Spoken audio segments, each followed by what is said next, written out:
How do you explain a sneeze to someone who's never had one?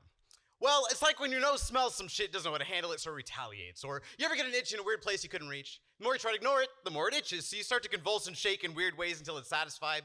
Dictionary says a sneeze is when you make an involuntary explosion of air through the nose and mouth due to irritation of one's nostrils. But if you've never sneezed before, that doesn't quite capture the unique feeling of the almost painful need to get this shit out of your face. I once sneezed on a stranger, and the look of horror she gave me still haunts me to this day, and like, it wasn't even my fault. I turned to the side to sneeze like a decent human being, and she just happened to speed walk into it. I think we don't have a great way to explain a sneeze because everyone has already experienced it by the time we know the word for it. How do you explain racism to someone who hasn't experienced it? Well, it's like when someone looks at you and presumes to know your story without ever once saying a word to you, or listening to you, or looking at you. It's like when someone gets an itch in the back of their mind that the skin you're wearing is so 2014 or 1968 or 1861 is worth a retweet, but not equality. Is still upset about that whole slavery thing, and the only way to alleviate the itch is to call you boy, or thug, or target.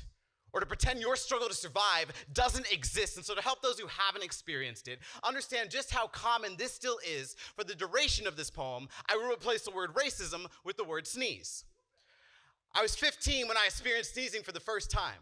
I was meeting my girlfriend's parents, and her father looked me in my eyes and said, "I don't want you dating my daughter." He tried to blame it on other people's sneezing, that he was just looking out for our safety, but that's the thing about sneezing. Once you see it, you can always tell when someone's trying hard to hold it in. I used to believe that sneezing was the thing we read about in textbooks. It can never happen nowadays, so it was a little jarring when someone sneezed in my face. No blessing or apology, just a shrug that said, I shouldn't be so charred cedar, so pitch black pollen, so dark brown dust. Since that day, I've watched people sneeze openly and behind closed lips, and I can assure you, no one looks appealing when they're sneezing.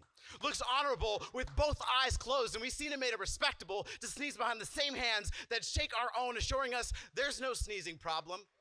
Like for people of color, it is an allergy season all year round. Like this country can just Benadryl its way to equality, as if we weren't the ones struggling to keep breathing drowsy after being prescribed Twitter apologies. And isn't it funny how every sneeze can sound unique, but we also know when it's happening? Like we've been speaking sneeze our whole lives, reading it in nationalist napkins or far-right shirt sleeves. I mean, sneezing is just a part of our history. Chuckling at all the funny ways people try to stop it from happening, telling us their Civil War monuments aren't about sneezing. That would be silly.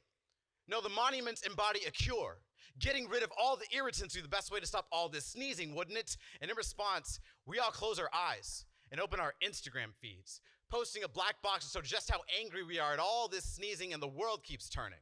Like this was all just ordinary. Like it was as natural as